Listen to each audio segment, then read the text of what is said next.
What is going on, you guys? Welcome back to my YouTube channel. In today's video, we're going to be going over my 2025-2026 ski gear. So, let's get into the video. Here we go.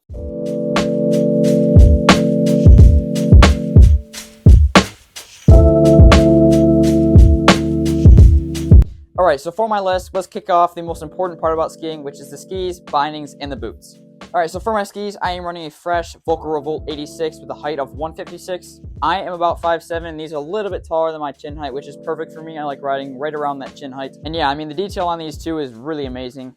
And then for the bindings, I am running Marker Squire 12s. These are also a brand new pair as well.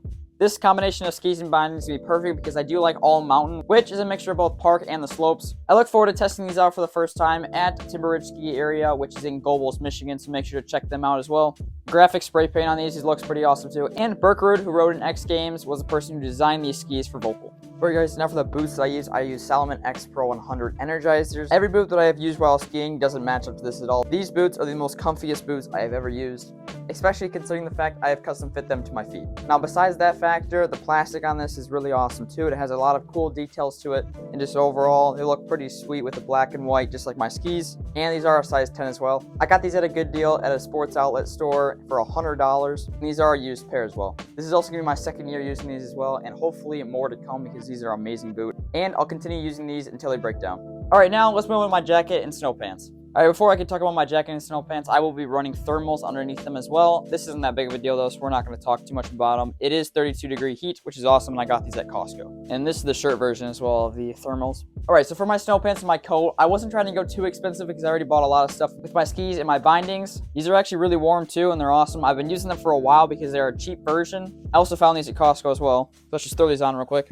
And with these jerry's as well, I did go pretty baggy with these. I think these are a medium. But yeah, overall they're really comfortable, really warm as well, which is gonna be nice when it gets below freezing. And just overall, a really nice pair that is really cheap. And then for my jacket, once again, I am going pretty cheap, but this is very nice for the price. I did get this during Black Friday, and it was only $70. It is a Mountain Warehouse shell jacket. It may look like it's a fall jacket, but this is extremely warm for the price. So let's put this on real quick.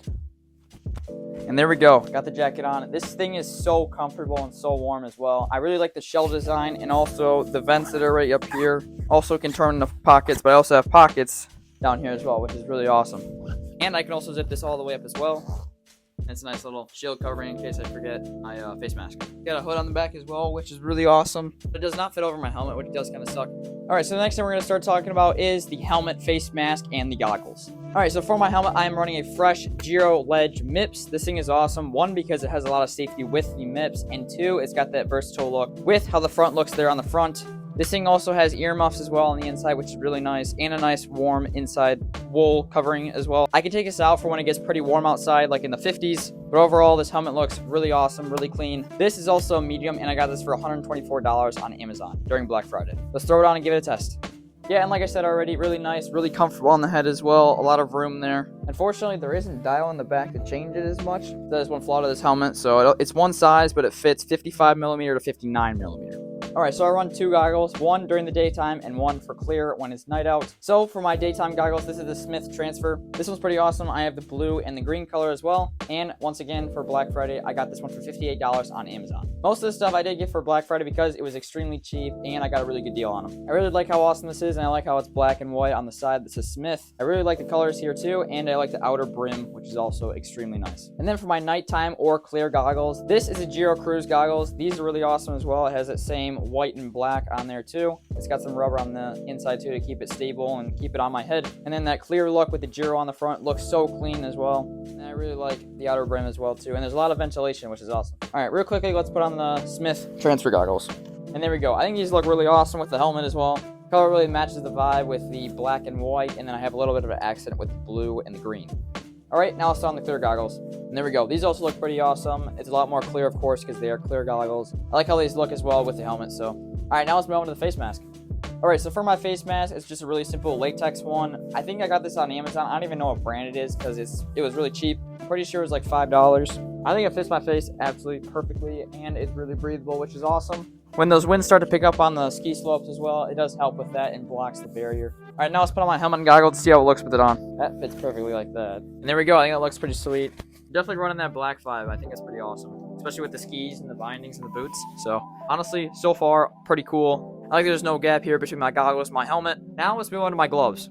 Alright you guys, enough for my gloves. I use the Kinco Heat Keef mittens. This is a medium size as well. And when waterproof, these things are amazing because they keep the water out and they are extremely warm. This leather that is on the glove really is durable, and it's really awesome for when it gets really cold out. This leather on this glove is really durable, which is awesome because we have tow ropes at Timber Ridge. And so when I'm going up the tow rope, the durability on these gloves is really important. I definitely recommend these gloves. I bought these on Amazon for $41 because I bought the extra protection right there in the palm. Yeah, these are an amazing glove for anything, for work, for skiing, for snowboarding, you name it. Alright, and now for the last part of my gear, I have my GoPro Hero 9. This GoPro is amazing because it can shoot in 4K 1080p, and you can also take off the lens and add Super View to it. That is a separate accessory though. This thing is awesome as well because it also has a front screen so you can see when you're doing selfies, and the battery is awesome for the cold winters too because it stays charged throughout the entire time I'm filming. And it also attaches to pretty much anything. I normally put a head mount on my helmet, but for the most part you can put it on a chest strap or anything you want. This thing's amazing. I do plan to continue using it. I might even upgrade depending on what happens this season, but for the most part, I'll just stick to this one, maybe even get the Super View. And there we go, you guys. That is all the gear I'll be using in 2025 and 2026. I hope you guys enjoyed. If you did, please make sure to like and subscribe down below, and I can't wait to see you guys in my next video. Sports Stuff, out.